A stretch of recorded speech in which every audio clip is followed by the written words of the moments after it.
When should a referee take a point in an MMA fight? I think we need some major changes to the unified rules of MMA, but before I go any further, we're going to look at exactly the verbiage inside of the unified rules and explain how things happen, why they happen, and what exactly the rules are regarding fouls. Here is the first mention of fouls inside the document. Here is the first verbiage handling fouls on the unified rules of MMA. It reads, only a referee can assess a foul. If the referee does not call a foul, judges must not make that assessment on their own and should not factor such into their scoring calculations. Look how insanely vague this is. This is the only mention of how referees should decide things. It leaves it so open-ended that referees are the sole interpreter of what is and isn't a foul and when not to take a point. That's crazy. And it only would make sense if things were more defined. And by more defined, I mean specific verbiage on when and when not to take the point, and exactly what constitutes that, how many warnings. None of this is specified. Absolutely 0% of that is specified. Right off the bat, this is way too vague and puts too much power in the hands of referees, and it's not their fault. They're given too much responsibility that I don't think they can adequately handle and do other parts of their job keeping fighters safe. It is bad, it is too vague, and we need specifics like every other major sport. Here's the next mention of fouls in the unified rules. If a foul is committed, the referee shall 1. Call time, 2. Check the fouled mixed martial artist's condition and safety, and 3. Assess the foul to the offending contestant, deduct points, and notify each corner's seconds, judges, and the official scorekeeper. If a bottom contestant commits a foul, unless the top contestant is injured, the fight shall continue, so as not to jeopardize the top contestant's superior positioning at the time. 1. The referee shall verbally notify the bottom contestant of the foul. 2. When the round is over, the referee shall assess the foul and notify both corner seconds, the judges, and the official scorekeeper. The referee may terminate a bout based on the severity of the foul. For such a flagrant foul, a contestant shall lose by disqualification. While that sounds slightly more specific, it is just a basic outline of how to handle a fouled situation. And this is better than I expected based on how we see referees interpret the situation now. Because right now, what has happened is that it is so open-ended that referees have interpreted this. We're going to wait. We're going to give as many warnings as we can. We're going to give fighters the benefit of the doubt 1, 2, 3, 4, 5 times. We've seen fights with more than 3, 4, and 5 fouls committed without a point being taken. And that's absolutely crazy. Multiple times in a fight that you can foul someone and get away with it, and we know that it has been quantified. And fighters know this, corners know this, coaches know this. They are taking advantage of this all the time. I'm not saying dudes are going around and kicking dudes in the nuts. That's not what I'm saying. Fighters will grab cages. Fighters will grab shorts. Fighters will do small things to gain advantages, and you don't totally blame them, right? It seems like the rules are open to this. They should kind of push. If you're not pushing, you're not trying to win. I get that, but we need specific outlines. There is no reason fights should have more than one warning before a point's taken, and some of these fouls should be instantaneous points, and even some of them are so flagrant, we should have instant disqualifications. But the amount of fights that even have a point taken with fouls is absurdly low. The point I'm making here is, we don't punish fighters, and they know it, so they will get away with it. And I have examples. We're going to go through all of these examples, okay?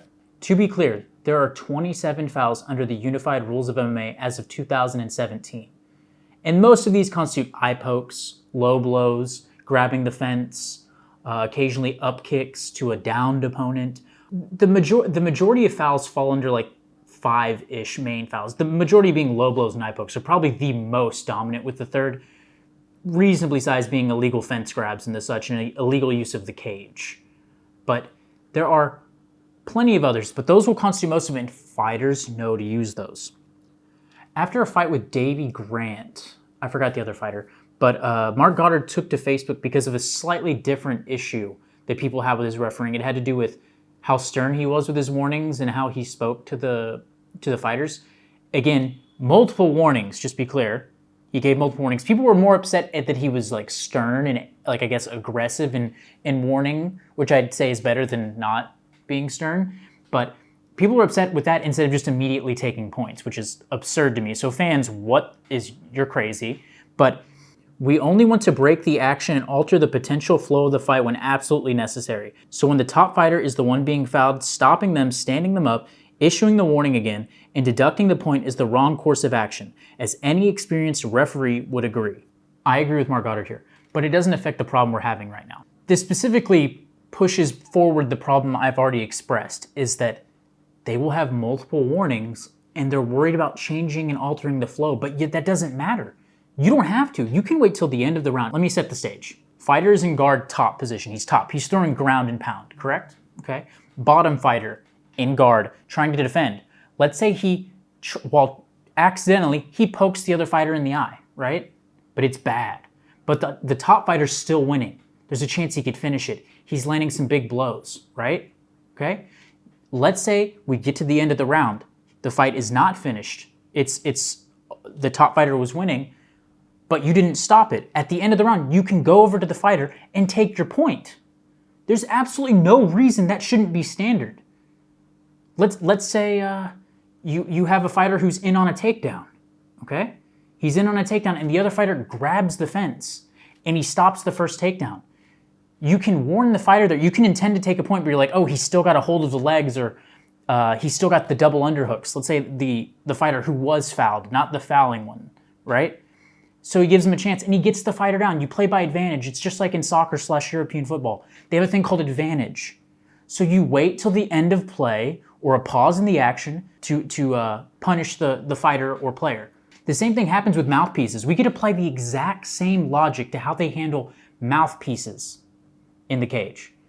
When a fighter's mouthpiece comes out, if they're in action, they wait, okay? They wait. Now, as soon as they break away, right, the referee will instantly stop the fight, give the fighter their mouthpiece, and the fight resumes, okay? That should exactly be the standard that you take points away. And I know plenty of referees, I'm sure that if they even see this, will be like, that's exactly what I do.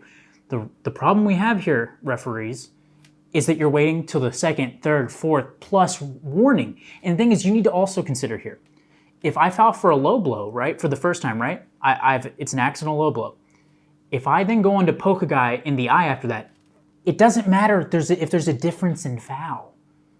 There's absolutely no reason, in my opinion, that you should differentiate those, other than the intent. Did it look like he was being malicious? Now, if they're being malicious going around trying to poke each other in the eye, that's a disqualification. Intentionally cheating should be a disqualification. It should not be a point, okay? But if he accidentally does that, that doesn't restart it. You don't have an ongoing tally for every foul. It's like, oh, I can low blow, then I can eye poke, then I can grab the cage to save a position. No, there's absolutely no reason that should be the way you go about this. I'm sorry, but that is wrong, and whoever has perpetuated this idea is wrong, in my opinion. And again, plenty of the referees are twice my age with 1,000 times more experience, but I think the unified rules need fresh eyes and a fresh way of thinking. And I don't think that I'm alone in this opinion. Like I said earlier, though, it's become a massive ongoing joke with commentary teams and fight camps around the world. If you've trained at any big camps, you know that they all know this. Every fighter knows this. They can get away with it. And don't get me started on regional MMA. Goodness, because we have good referees in the UFC, Bellator, Ryzen. They're good. Go to regional MMA. They're missing tons of stuff. It's the wild, wild west with fouls. You can get away with 10 fouls probably. Local shows are a chaos in their own, that it's a joke in many ways. But ranting a bit, I have some really good examples that back my point up. Some big fights that I think will illustrate my point very clearly, okay? The first one is going to be Chad Mendes versus Jose Aldo 1 at, I believe, UFC 149. I could be mistaken. 149, 142. But yeah, their first fight, only one round. Before I go into this example, I want to state, before anyone that hates on me, I think Aldo was going to win this fight. This was a much less experienced Chad Mendes. Regardless of the foul committed here, I think Aldo goes on to win this fight. I don't know about knocking him out the way he did. That'd be very surprising, but I think he wins, and probably dominantly. But that's not the point. The point is, this was a bad decision by Yamasaki, I believe was the referee. Correct me if I'm wrong. Pretty sure. I'm going to have a photo of the foul committed, but about 1 minute left in the first round, okay, about one-ish minute, maybe 1 minute to 45 seconds, okay? So we're almost at the end of the first round. Aldo's had a good striking round, probably going to go down 10-9, right? So Chad Mendes shoots and gets his back, like standing back, not on the ground. He's got double underhooks from the back position, okay? And it's pretty deep, okay? he hasn't gone for the takedown yet. He hasn't gone for it yet. But the first time he goes for it, around the 45-ish second mark, here's the image of that. Mendes gets him over his hips. Okay, he gets him so high in this takedown that he's going down. There's absolutely no way. Now Aldo could immediately pop back up, right? Aldo's a legend of takedown defense. Yeah, there's a chance he gets right back up. The point is, he suplexes him, and Aldo grabs the cage so hard, the cage bends. The cage bends. That is cheating on a level that is insane. And I love Jose Aldo, but that's bad. That is, he was fully aware he was cheating. This is not a white belt. This is not a fresh new face to the UFC. This is the greatest featherweight, arguably, of all time. I don't even think it's arguable, but so you get angry at me. This guy knew exactly what he was doing. He knew that Mendes' only way to success in that first fight was probably grappling him. And in the beginning of the fight, it's the worst time for him, even though he's a world-class black belt. We all get that. The point is, that was Mendes' way to victory, and Jose cheated very hard. And I'm not going to get on Jose. We make mistakes. The point is, the referee didn't do anything. The referee yelled at Aldo, right? He just yelled at Aldo, okay? 10 seconds later, Mendes is unconscious. The fact that he stopped a takedown with that cheating is insane. It directly says in the rules that you can't do that. I'm going to read exactly what the rules say, okay? I don't think they're being interpreted correctly, okay? Let me read them for you. If a fighter is caught holding the fence, cage, or ring rope material, the referee shall issue a 1-point deduction from the offending fighter's scorecard. If the foul caused a substantial effect in the fight, if the fighter grabs hold of the cage because the interaction, the fouling fighter ends up in a superior position due to the foul, the fighter should be restarted by the referee, standing in a neutral position after determining if the point deduction is appropriate. I don't know how anyone can look at this fight objectively and say that that did not at least affect that moment substantially. There was almost no way that Aldo wasn't getting taken down. He was going to go for a ride, like a full 180 suplex over Chad Mendes' head. If he does not grab the fence right there, there's absolutely no way. Again, Aldo could get right back up. But that is the most blatant use of a cage I could think of that almost every big fan has seen a fight of. It's bad. And it's, again, not on Aldo. Like, it was bad. He should have been punished. The referee didn't do anything. And you're like, it says right here, they should assess, right?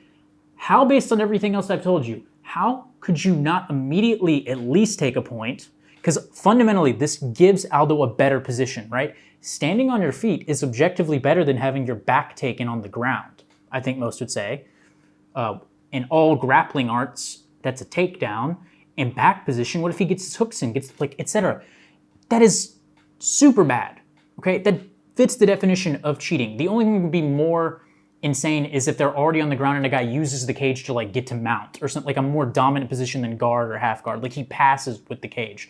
Super rare. I've seen it a few times. Also wasn't punished for the most part. This is a word for word case of when a referee should have immediately stopped the fight, taken a point, or disqualified Aldo. And the thing here that people push against this is they don't want to see big fights get canceled. They don't want to see big fights interrupted. They want the action. They want the violence. And I'll play into that a little bit. I get what you're saying. For a sport to be conducive, we need rules and we need to follow them. And the fact that a title fight with two of the greatest fighters in their division still lets things like that still slip by, it's insane. This is something I need to go into. People always say this online, that it's human instinct to grab the cage. I'll concede a little bit that, yeah, it's human instinct to try and grab the cage.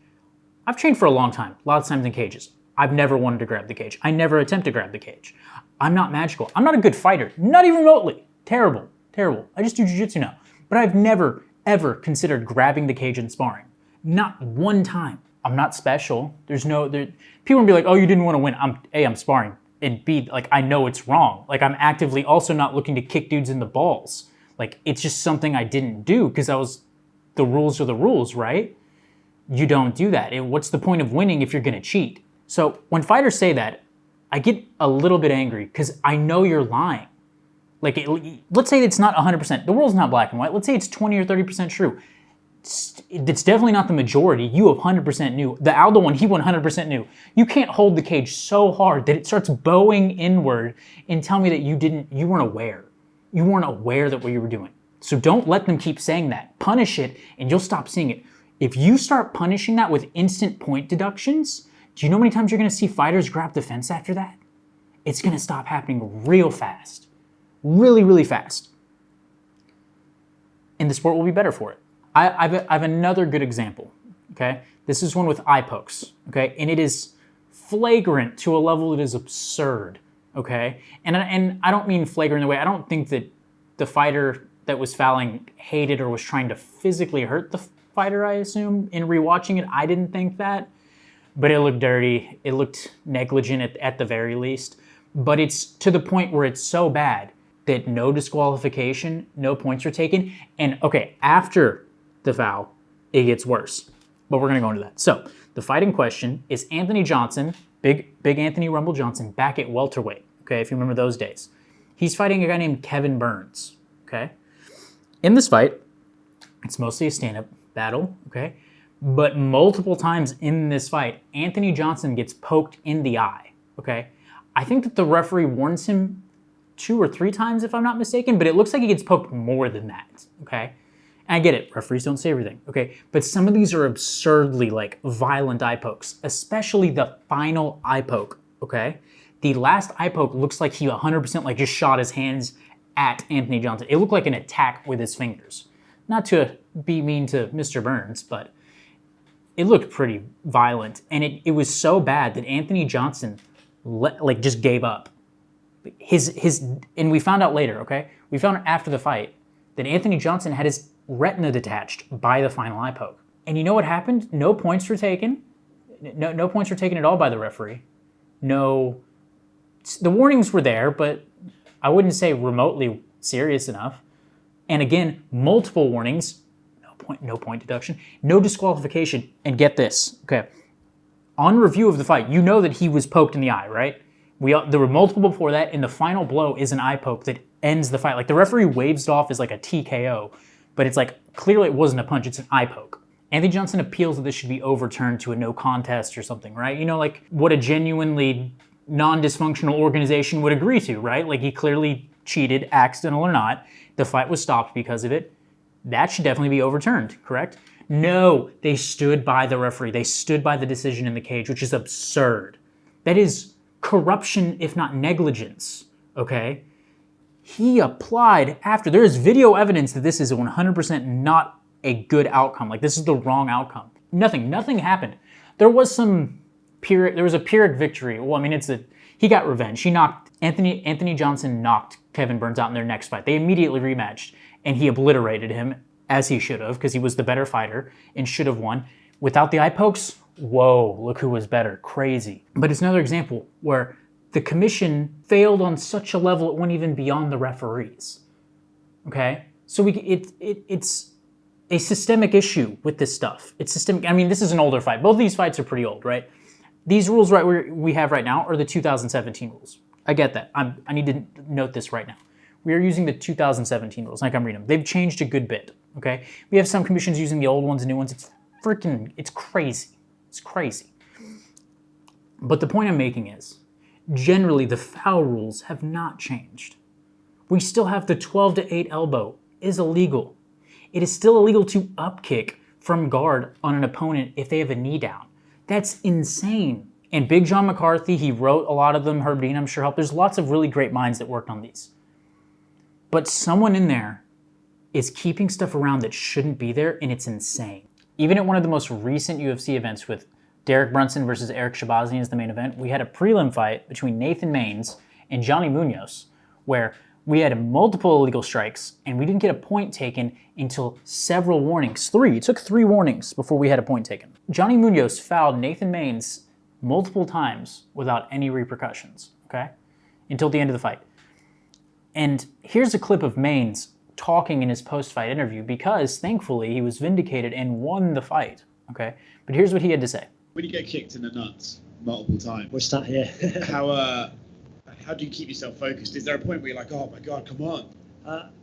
I didn't want him to take a break. I felt I could hear him breathing when we were up against the cage. The main thing was, man, I got to keep pushing. I got to keep pushing. I got to be in his face. I got to keep pushing the issue. I don't want him to rest, and that's really what got me through it. For you though, like how much did it physically hurt you? Yeah, it hurt. The first one hurt pretty bad. The second, it just kind of hit me, and I got my breath pretty close. The third one actually put me on my butt for a minute, And there were 2 or 3 in there that didn't even get called. I mean, it was a lot against the defense, knees. We can watch it. He wanted to watch the replay. We can do that. Me and him can sit down together and watch the replay. It was kind of crazy. So based on what he said, right, if you go watch that fight, you'll see he's telling the truth. There was at least 2 to 3 other times, if not more, where he was illegally struck and the referee didn't do anything. Or didn't see it, right? They're human. We get it. They make mistakes. They miss things. But the referee saw at least 3 of those fouls, okay? 3 of them. And I get it. Accidents happen. Fighter accidentally throws a kick. But the fact is, he fouled him multiple times, and he says in that clip, it massively affected him, especially the last blow. So, again, we're having these problems a lot. This isn't me cherry-picking things to justify my argument. It's happening at every event. As I've mentioned before several times, commentary teams have made jokes of this. Ongoing at the last several events, Paul Felder, among others, are keeping foul counts for low blows. We had 5 low blows before the halfway point of the last week's card. And again, these aren't all fouls. These aren't eye pokes. These aren't grabbing the fence, which we also saw at this event. These are just low blows. And I think we had an event in the last 2 weeks with 10 or 12 low blows, not fouls. So, right, you hear that number. There's about 10 to 15 fights a card, right? 15 on the high end, 10 on the low end, maybe 8 if it's really low. But if you're seeing that many fouls, why are we almost never seeing points taken? Like just that amount of low blows, no points taken. Does that not seem suspicious? Like, and I don't mean like some collusion here. I'm saying it's suspicious in that it doesn't make sense numerically, right? This is a mathematical oddity. So again, I want to make it very clear. I am not attacking referees here. I just think this is a bad interpretation, and I think they're given very loose and open-ended rules that do not lead themselves to a structured and consistent reflection of how to handle this. They don't lead to a consistent way of handling these fouls for fighters. And this is one of them. The fact that this is not more clearly defined and fighters aren't being disqualified and having points taken more regularly is a detriment to our sport, and it's hurting it. It hurts the validity of it, and it makes us look like a circus. The human cockfighting of the past, it's gone, but we have remnants of it in these awful, unprofessional, badly outlined rules. At least in this, there's other good ones, but this specific case, it's very poorly outlined, and it puts too much responsibility on a referee, and I don't think they need that with as stressful and as hard as that job is. They're there to protect the fighters. They shouldn't be in there making every decision in regards to the outcome of a fight. And this is another case where they are given such loose definitions. I feel bad for them, because they get bullied and attacked on the internet, and they don't deserve that. What they need is better rules, more clearly defined rules, as I'm proposing here. Here are the changes I would implement to the unified rules specifically on fouls and how they're interpreted to make the sport better and safer and more clearly defined for everyone involved, because fighters don't get it either. So I think we should still have warnings, right? But I think we should max it out at 1 warning per fighter per fight, okay? So you don't get a warning for every foul. You don't get a warning for every foul. So if I get a guy with a low blow, right, I accidentally throw a leg kick a little bit too high, right? He turns and I hit him, right? Okay, at that point onward, right? No more warnings. You poke a guy in the eye, point. You grab the fence, point, okay? People will tell me that's too strict. No, it's not. It is not too strict. You get 1 warning. And we should probably only keep it to low blows. Low blows are the most likely to be fully accidental and without malicious intent in any way, because a lot of it could be just someone kicking, accidentally the way they move, a knee, someone trips you, it happens, okay? I'll concede that you get 1 a fight, okay? But you gotta be aware of your tools. But for eye pokes, no, none of this. Fighters have to start training to not do this, okay? And don't use the glove as an example. It can be better. I'm not giving the UFC a one-off thing here. I'm not giving them a free pass to not make the gloves better. But this needs to stop being taught, okay? And you got to stop doing it. Put your fist out, okay? There's a distance there. You're gonna have to deal with that, but you stop poking people in the eye, okay? So take a point for that. For anything grabbing the fence, immediately take a point. There's absolutely no reason. You know what's going on. And for anything like that, all the other fouls, generally speaking, should be immediately taking a point. All 24 other fouls, okay? You can have some leeway there. 1 warning again. I'd give some interpretation to that slightly. But if you go down the list of all of them, they're pretty hard to do by accident. The main 3 I listed are the most common by far. And even then, only really low blows to me are the ones I can give much credence to being totally accidental in most cases.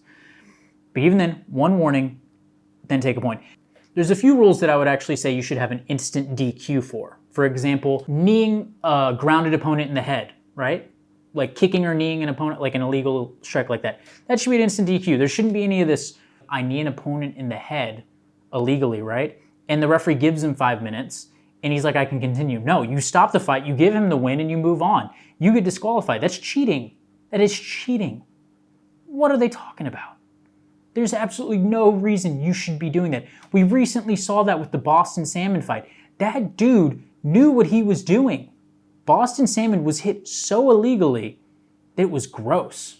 I think he was disqualified immediately. I could be wrong. I need to go check. But like, that happens more often than we admit it. Guys getting illegally struck and then they get to continue? What? No, immediately disqualified. I just want to say again, all the referees, you know way more than me. I know you've been in the game for long times. Big John McCarthy from day one, like Herb Dean, amazing. I love you referees. It's not your fault. I don't blame originally the rule makers, but we need to fix these. We need to make them better. It's 2020, not 1997. We can do better. We can make this better on fighters. We can make this better on referees. We can make this better on everyone. So please don't beat me up, Big John McCarthy. Yeah, what do you guys think? Let me know how crazy I am.